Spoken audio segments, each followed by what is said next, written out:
예, 이승만 TV 시청자 여러분 안녕하십니까?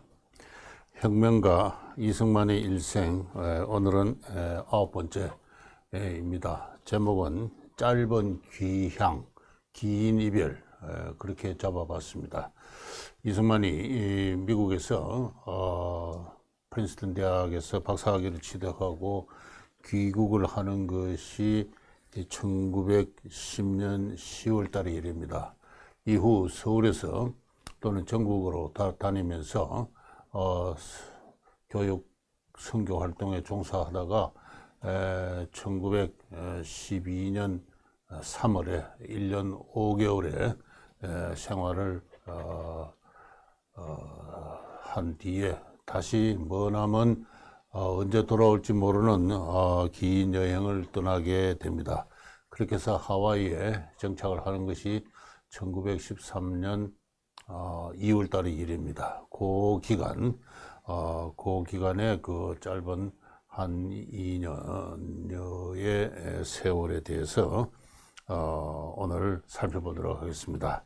그래서 짧은 귀향, 긴 이별, 그렇게 제목이 되겠습니다. 1910년 7월 달에 이승만은 미국 프린스턴 대학에서 박사학위를 취득하는데요. 앞으로 진로를 어떻게 가져갈 것인가에 대해서 벌써 몇 달 전부터 고민을 한 여러 가지 기록들이 있습니다. 박사학위 취득하기 2달 전에 서울에 있는 YMCA의 총무, 기독교 청년의 총무 질레트라는 사람으로부터 한국인 총무로 코리안 치프 세크리터리라는 그러한 직책으로 와서 일해 줄 것을 초청받았고 이승만은 승낙을 했습니다. 그렇게 해서 박사학위를 취득하고 난 뒤에 다녀볼 것을 다니고 한 그해 9월 7일경에 귀국을 하는데 뉴욕에서 출발해서 대서양을 건너서 영국 런던으로 가서 파리를 거쳐서 모스크바를 구경했습니다. 그러고 나서 모스크바에서 시베리아 철도, 횡단 철도를 타고 만주를 거쳐서 압록강을 건너 서울역, 그러니까 당시 남대문역에 도착하는 것이 1910년 10월 10일입니다. 바로 그 한 달 반 전에는 드디어 대한제국이 일본에 병합되고만 1910년 8월 29일이죠. 흔히들 국칠이라고 하는데 그 나라가 망한 지 한 1개월 보름 정도 뒤에 이승만은 5년 7개월간의 미국 생활을 마치고 귀국을 했습니다. 그러고 나서 그는 질레트의 초청대로 서울 YMCA, 당시 황성기독교 청년회, 흔히 말해서 서울 YMCA의 한국인 총무로서 미국인 질레트와 동일한 자격으로 YMCA를 대표하는 사람으로서 교육과 설교와 그리고 선교 사업에 열심히 종사합니다. 그야말로 밟은 망식하여 참 있는 정열을 다해서 고국에 돌아온 1년 5개월간의 그와 같은 세월이었다라고 이야기되고 있습니다. 보여드리는 이 사진은 붉은 벽돌로 세워진 황성기독교 청년회 서울 YMCA 건물입니다. 종로에 있었는데요. 6.25 전쟁 때 모조리 다 파괴되어서 지금은 그 자리에서 다른 건물이 들어서 있는 걸로, 다른 형태의 YMCA 건물이 들어서 있습니다만은 이승만은 여기서 그 3층 또 그 지붕 밑 다락방에서 생활을 했다고 그럽니다. 부인 박 씨와는 뭔가 가정 불화가 있어서 아들 봉수근이 미국에서 객사를 했죠. 이것이 아무래도 큰 부부간의 충격이었는지 부인 박 씨는 대단히 그 시아버지 그 이경선 옹과 불화를 했고 그로 인해서 가정이 평화롭지 못했던 것 같습니다. 그래서 드디어 어느 날 무슨 사건이 있어서 이승만은 짐을 싸들고 이 YMCA에 와서 생활을 했고, 미국에 출국하기 전에는 사실상 이혼을 했습니다. 하고 뭐 이혼의 위자료에 상당한 어떤 그 금액도 지불하고 그렇게 했다고 하는데요. 하여튼 이 YMCA 건물에서 이승만이 1년 5개월 동안 생활을 합니다. 이 보여드리는 이 사진은 YMCA에서 있었던 성경 공부반, 영경반이라 그랬는데요. 이 영경반에서 강의하고 있는 이승만의 모습이고, 수많은 서울의 청년 장년들이 이 이승만을 보기 위해서도, 이승만의 이야기를 듣기 위해서 구름처럼 몰려져 있는, 입추의 여지가 없이 뒤에 서 있기도 하는 그와 같은 모습을 이 사진을 통해서 볼 수 있습니다. 이 무렵이 되면은 이승만은 이후 그의 정치 고문 로버트 올리브 박사가 이야기했듯이 신화에 가린 인물로 이미 부상해 있었습니다.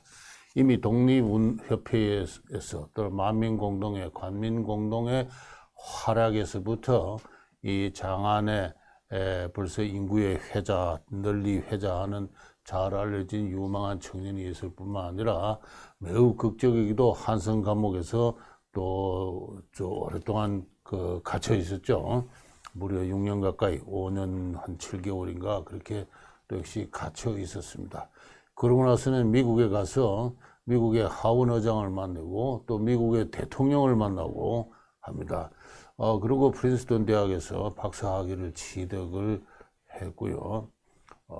그렇게 했습니다. 그리고 이때 1911년 이때는 이승만의 선생 윌슨 총장이 정치인으로 변신해서 뉴저지주의 지사로 있었고, 곧이은 미국의 민주당 대통령 후보로서 출마해 있는, 곧이어 12년에는 미국 대통령이 됩니다만은, 이런 미국의 1급의 인사들과 교류를 한 그러한 청년, 나이 35세, 6세의 이승만이었습니다. 1917년에요. 다 잘 아시는 대로 이광수라는 그 문인이 한국 최초의 근대적 장편 소설을 씁니다. 그 주인공 이형석은 이광수의 분신이기도 하는데요. 한국 문학사에서 이 근대 소설의 효시라고 하는데, 이 근대 인간은 내면을 갖춘 인간입니다. 그 이전에 전통 소설이나 신소설에서는 인간에게 내면이 존재하지 않습니다. 근데 이 신소설 이광수의 무정이라는 그 소설의 주인공 이형석은 사랑을 추구하고 한국 사회에서 사랑을 발견한 최초의 인간이다.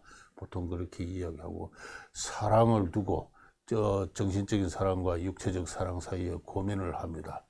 그리고 이 사랑은 또 더구나 무명의 대중들, 민족에 대한 사랑으로 성화를 하고, 그러고 해서 이 사랑하는 약혼자와의 사랑은 결국 민족의적 사랑으로 발전하고, 결국은 민족의 지도자들가 되기 위해서 이 소설은 이 이형석이 그의 약혼자와 더불어 미국 시카고 대학 유학을 떠나는 그 장면으로 끝을 맺습니다. 그래서 이광수가 자기의 분신으로서 최초의 근대적 인간을 소설로서 유형화할 때, 그건 현실적으로 존재하는 이승만이었습니다. 보통 그렇게들 이야기를 많이 하고 있는데요. 이승만은 미국에서 돌아온 미국의 프린스턴 박사, 미국 인류대학의 프린스턴 박사로서 미국의 인류 인사들과 교제를 한, 한국인들을 일제 억압으로부터 구원할, 마치 유대민족의 모세와 같은 그런 종교적 인물로서 이미 부상되어 있다 하는 최정원 씨가 쓴 한국인의 탄생이라는 책에서 그와 유사한 이야기가 나오는데요.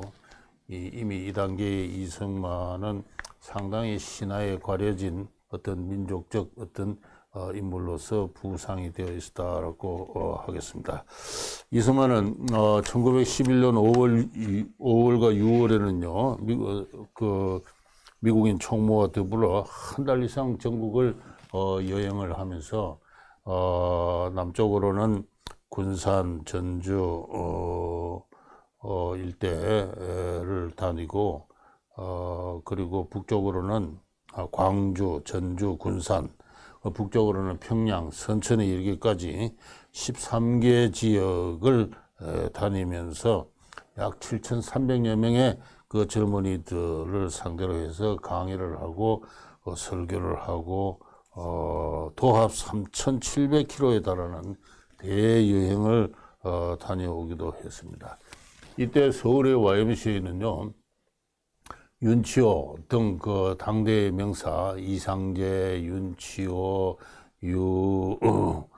유성준, 이원경, 앙북선 이와 같은 장안의 어떤 그 개화된 어떤 양반관료 지식인들과 그를 중추로 해서 미국을 유학하고 돌아온 이승만 또는 김규식, 또 일본을 유학하고 돌아온 여러 가지 저 지식인들이 결집한, 그리고 그 미국과 또 국제 기독교가의 유대를 통해서 총독부도 함부로 이 통제를 할 수 없는 상당히 그저 민족운동의 중심으로서 부상을 하고 있었던 그와 같은 시점입니다. 이를 더 이상 두고 볼 수 없었는지 총독부는 1911년 11월 달에 그 유명한 백오인 사건을 사실상 조작을 해서 평안도 선천에 신성학교라는 그 학생과 교사들이 그 지역을 방문하는 어떤 총독을 암살하려고 했다는 사건을 꾸미면서 무려 700여 명을 검거를 하고 그 중에 123명을 기소를 해서 백오인이 실형을 선고받는 어떤 그 정치적 사건을 조작해서 일으키게 됩니다. 주모자는 윤치호고요. 윤치호는 체포되어서 6년형을 언도받고 있었는데, 이승만도 곧이어 체포될 수밖에 없는 그러한 상황에서 이승만은 자기의 체포가 임박해 있다는 사실을 예감을 합니다. 이럴 때 마침 세계 YMCA 총무, 세계 YMCA 국제위원회의 그 모트라는 총무가 그 상당히 국제적으로 명망가인데요. 나중에 노벨 평화상까지 타는 분인데, 이분이 마침 서울에 와서 이승만이 그 모트 총무의 책을 번역한 적이 있습니다. 그래서 그런 인연으로 해서 상당히 국제적 명망가가 마침 서울을 방문한 덕분에 이승만은 체포를 면하고 있는 그러한 그 상황에서 1912년 3월 달에 한국의 감리교회는 곧이어서 미국 미니애폴리스 시티에서 열릴 그 세계 감리교 총회에 이승만을 파견하기로 그렇게 결정을 하고, 그렇게 해서 이승만은 1912년 3월 달에 그 아버지 이경선홍이 중풍으로 몸져 누워 있는데, 그야말로 최후의 이별, 눈물의 이별을 하고 다시 인천항을 떠나서 미국으로 가게 됩니다. 가게 되는데, 그 당시만 하더라도 내가 미국에 가서 돌아오지 않겠다 하는 그런 그 확고한 그런 그 계획은 없었고, 뭔가 위급한 상황을 좀 피해보자 하는 그런 뜻으로서 출국을 했는데, 미국으로 가는 길에는 일본의 동경에 들려서 동경에 유학하고 있는 여러 한국인 청년들과 만나서 교제를 하고, 동경 YMCA 창립에도 도움을 주고 기금을 모으는 데도 협조를 하고, 기타 여러 유학생들과 만나서 그들을 격려하고 하는 기회를 가졌습니다. 이 사진은 잘 알려진 사진인데, 이 안에 이후 일제하에서 한국의 여러 가지 경제라든가 그다음에는 여러 가지 언론 문제를 주도하는 상당수의 인물들이 여기 다 되어 있습니다. 이 뒷줄 한복판에 있는 사람이 그 유명한 김성수 씨입니다. 그 옆에 있는 사람은 문일평 씨고요. 이 자리에 참석하지 못해서 애석해서 그런지 이 오른쪽 위에 있는 사람은 안재홍 씨입니다. 안재홍 씨는 나중에 자기 이 사진을 여기 좀 넣어달라고 부탁을 한 모양이죠. 이와 같이 그 동경에서 한국인 유학생들을 만나서 그들과 인연을 쌓고, 이 인연은 상당히 그 외에 소개드리지 못할 나중에 중요한 역할을 하는 사람들이 많이 있습니다. 이렇게 해서 미국에 도착한 이승만은 예정대로 감리교 세계 총회에 참석합니다.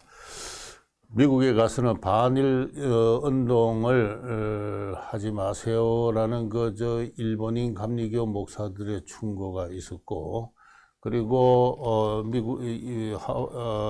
이승만을 미국에 보낸 YMCA 총무들도 한 5, 6개월 있다 돌아오라는 식으로 이야기를 하기도 했고, 또 이승만도 또 사실 그런 요량이 없지 않았습니다만은 이 세계 감리교 총회에 참석해서 이승만은 대한의 한국의 독립이 세계 평화에 얼마나 중요한 것인가를 노골적으로 연설을 하게 됩니다.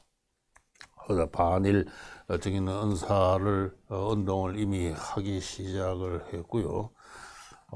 그렇지만 이 세계 감리교 총회는 이승만이 이와 같은 호소에도 불구하고 장차 일본의 감리교회와 한국의 감리교회를 통합시킬 결의를 하게 됩니다.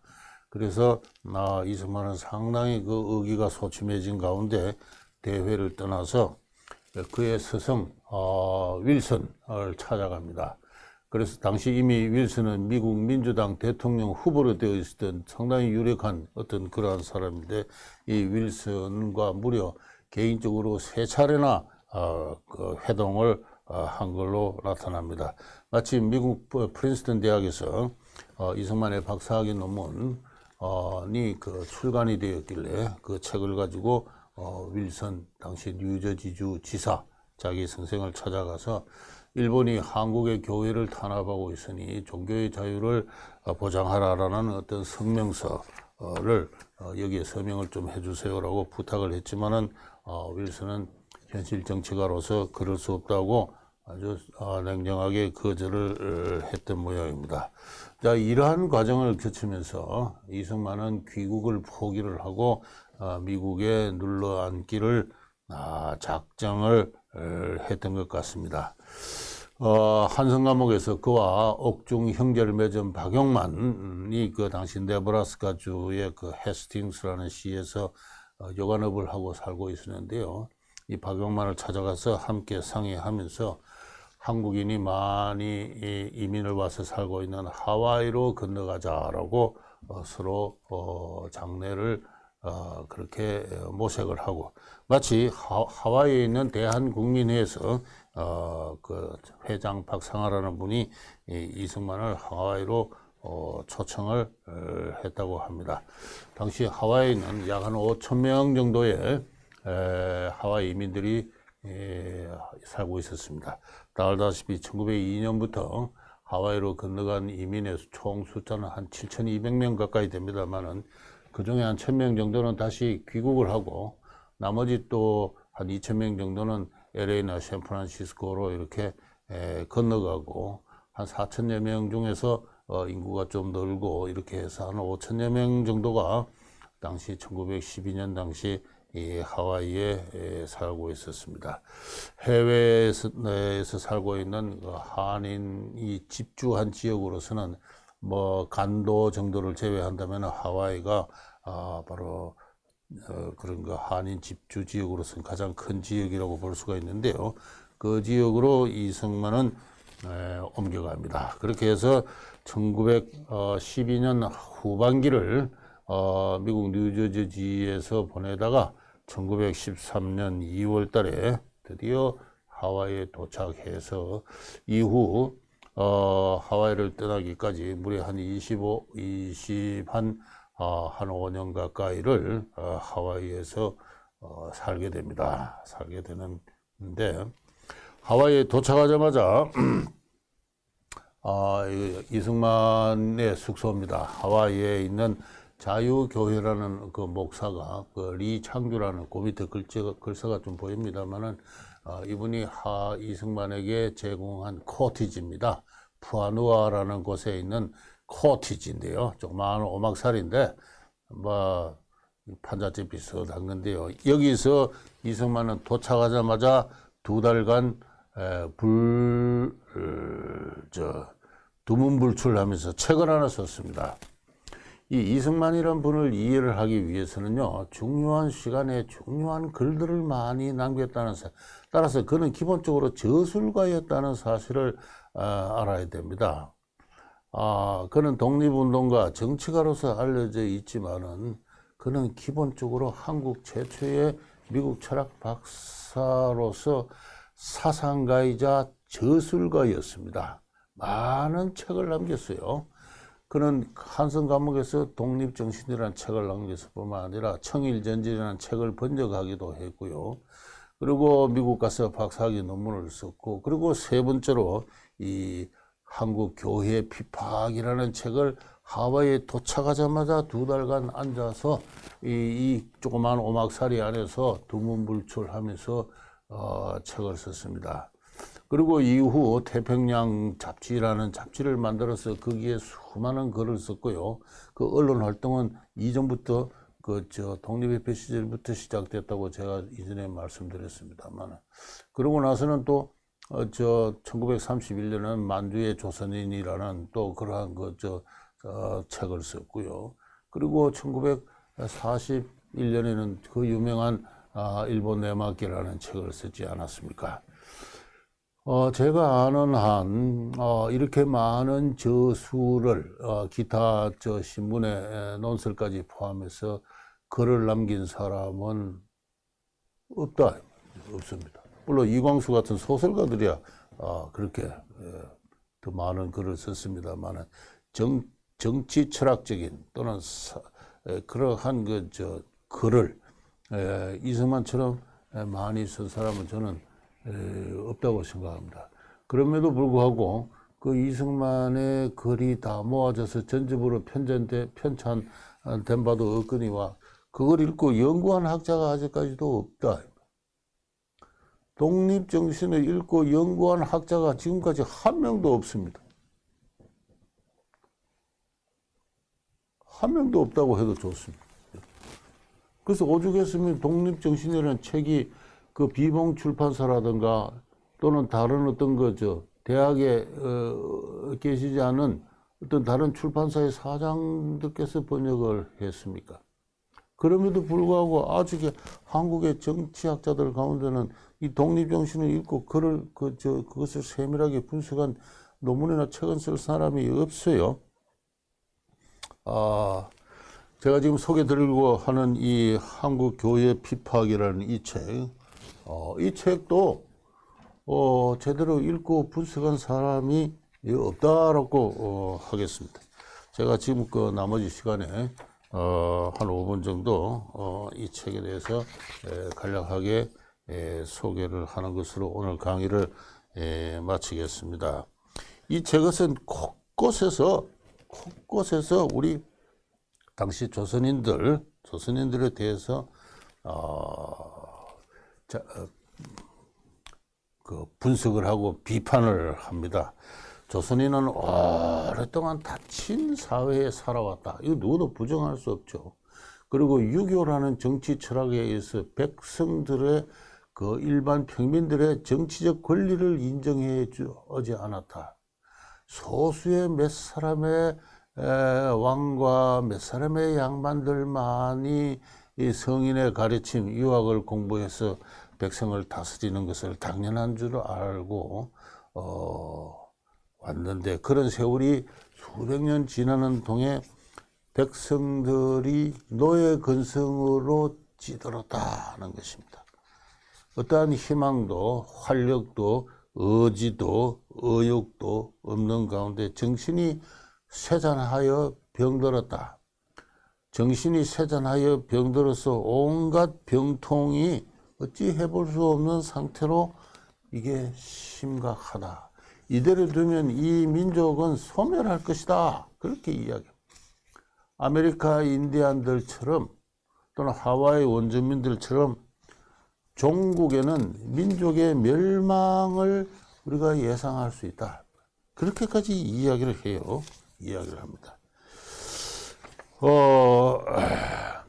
이런 상황에서 우리 한국 조선인들은 대체로 한 5종류로 그 부류가 나뉜다. 첫째는 너무나 무식하고 또 양순해서 일본에 저항할 줄 모른다. 이런 사람들이 대부분이다. 두 번째는 이완용이나 송병준처럼 일본의 충복들, 소위 친일파들이 있다. 이건 아주 숫자가 작지만은 이런 사람들이 있다. 세 번째는 주로 지배 계층으로서 주색 잡기에 빠져가지고 자신의 몸 하나 건사하지 못하는 사람들이 많다. 네 번째는 베일의 호언장담에서 베일 일본과 저항하는 사람들이 있는데 이 사람들은 그야말로 영웅지사다. 영웅지사인데 은근히 대중의 존경과 추앙을 받지만은 그 수가 너무 작을 뿐더러 그 종적이 행적이 따지고 보면 대단히 불투명할 뿐만 아니라 외국에 나가 있지 않으면 감옥에 들어가 있어서 이게 대세에 아무런 영향을 줄 수가 없다. 일본도 이런 독립운동가들을 탄압을 하지만은 별로 두려워하지 않는다. 그 수가 얼마 되지도 않으려니와 개인적인 영웅 혹을 들이다. 그 다음에 다섯 번째, 이들이 실질적으로 중요한 사람인데 주로 지방에 있는 유력자들로서 몸을 삼가하고 일본과 접촉을 삼가하고 일본이 뭐 벼슬을 줘도 하지를 않고 그리고 있는 힘을 다해서 교육을 하고 있는 그런 사람들이고 생활 태도라든가 가정도 상당히 건실한 어떤 하다. 주색 잡기를 경계를 하고 마약과 담배와 술을 다 경계를 하는 가운데 몸을 단정히 하면서 일본과 거리를 두면서 후세에 교육을 하고 있는 지방의 유력자들이 많다. 이들에게 희망을 걸 수 있다. 이렇게 이야기를 해요. 그런데 이 희망을 걸 수 있는 요소가 이 제5부류인데 아직은 힘이 너무 미약하다. 너무 미약하다. 그죠? 이럴 때 유일한 희망이 있을진데 이게 한국의 기독교다. 우선 국제적인 연대 관계가 있어가지고 일제가 이를 함부로 기독교를 탄압할 수 없을 뿐더러 기독교인들은 교회 안에서 자유를 누린다. 기독교는 우상 숭배를 금지하기 때문에 기독교 학교에서는 일본 천황에 대한 경례도 하지 않는 그런 기계를 보인다. 기독교인들은 주로 합심하고 단결한다. 왜 이런 그 기독교가 이러한 새로운 미덕을 한국인들에게 가져다 주냐. 바로 기독교는 혁명의 종교이기 때문에 그렇다. 그렇게 이야기를 합니다. 흔히들 기독교를 영혼의 구원과 개인의 복락을 추구하는 종교로 알지만은 이거는 참 잘못된 것이다. 예수야말로 인류 역사상 최초의 혁명가다. 그렇게 이야기를 합니다. 그래서 로마의 지배하에서 그에 붙어 사는 유대의 어떤 그 권세가들, 정치가들, 그리고 각종 그 학식과 학식을 자랑하는 그 바리새인들, 그들 그 위선적인 어떤 그러한 그 지배 계층에 대항해서 가난하고 못 살고 감옥에 갇히고 버려진 하층민을 위해서 예수는 혁명을 하려고 했고 바로 그 이유로 십자가에 잡혀서 달려서 돌아가셨다. 인류 역사에 있어서 예수는 최초의 혁명가다 그렇게 이야기하고 이 예수의 정신을 이어받아서 지금부터 400년 전에 마르틴 루터가 종교개혁을 했는데 이 종교개혁한 마르틴 루터야말로 최초의 근대인이었다 이렇게 이야기하면서 오늘날 동양과 서양이 이렇게 큰 차이가 있는 것은 내가 다년간 연구를 해보니까 오로지 종교의 차이가 가장 중요하다. 그래서 서양의 기독교는 혁명의 종교요. 그래서 종교개혁 이후에 여러 나라들이 혁명을 수행해서 오늘과 같은 저와 같은 잘 사는 나라를 만들고 있는 반면에 우리 동양의 유교는 아주 고대에는 훌륭한 어떤 종교고 정치로서의 역할을 했지만은 오랫동안 백성들을 노예 상태로서 묶어두고 지배해온 결과 병통이 심하여서 더 이상 해볼 수 없는 지경에 도달했다는 것입니다. 그렇게 해서 이 한국인들을 절망의 상태로부터 희망을 갖게 하고 무기력한 타성적이고 상호 음해하고 하는 그런 당쟁하는 그와 같은 한국인을 서로 화합하고 협동하게 하고 활력이 넘치게 만들고 그렇게 해서 독립을 그리고 일제에 대항해서 추구를 할 수 있는 힘은 이 교회에서밖에 나올 수 없다밖에 없다. 일제가 바로 그것을 잘 알기 때문에 백오인 사건을 꾸며서 한국의 기독교를 그렇게 탄압하고 있는데 이것은 결코 탄압해서 없어질 그런 것이 아니다. 바로 여기에 한국의 새로운 희망을 본다 하는 그런 이야기를 하고 있습니다. 이승만도 지적하고 있지만은 이 조선 왕조가 자기 개혁의 힘을 내부에서 구하지 못하고 끊임없이 외부에서 구할 수밖에 없었던 것. 그 점은 이승만도 마찬가지입니다. 기독교의 희망을 걸었던 이승만도 마찬가지인데요. 왜 그렇게 됐는가는 보다 큰 어떤 관점에서 보다 큰 어떤 문제 제기하여서 추구되어야 될 것입니다. 왜 19세기에 많은 사람들이 외국의 힘을 빌려서 자기를 개혁하려고 했을까? 내부에서는 어떠한 개혁의 동력을 찾지 못했던 것인가? 그 이유는 뭔가? 이런 것은 참 새롭게 추구되어야 될 연구 과제라고 생각합니다만은 어쨌든 이승만은 그 독립정신에서부터 한국은 조선은 병통이 깊다는 것인가? 이 병통을 고치지 않고서는 설령 독립을 시켜준다 한들 독립이 할 수가 없다. 누가 재정을 하며 누가 행정을 하며 누가 국방을 하며 누가 외교를 할 것인가 하는 이제 그런 이야기를 지난번에 했다고 그랬죠. 그래서 한국인이 거듭나지 않고서는 근대인으로서 거듭나지 않고서는 이 나라가 다시 똑바로 설 기회가 홀로 설 자주 독립할 그러한 힘이 없다는 것입니다. 그래서 이승만은 다음 시간부터 이제 구체적으로 설명하겠습니다만 이승만의 독립운동은 기본적으로 조선인의 자기 갱생운동입니다. 그리고 기회 닿을 때마다 국제 정치상 좋은 호기가 닥치면은 그는 열심히 나가서 조선의 독립의 당위성을 설파를 했고요. 인위적으로 다른 사람처럼 독립운동 단체를 구성한다든가 그런 일은 이승만의 행적에서 찾아보기 힘듭니다. 그 대신에 그는 학교를 세우고 교회를 세우고 젊은이들을 교육을 하고 했던 것이죠. 그래서 이승만을 이해하기 위해서는 바로 이와 같은 이승만의 조선인 이해, 조선의 현실에 대한 이해, 비판적 이해, 거기서부터 출발할 필요가 있다는 것을 강조하고 싶습니다.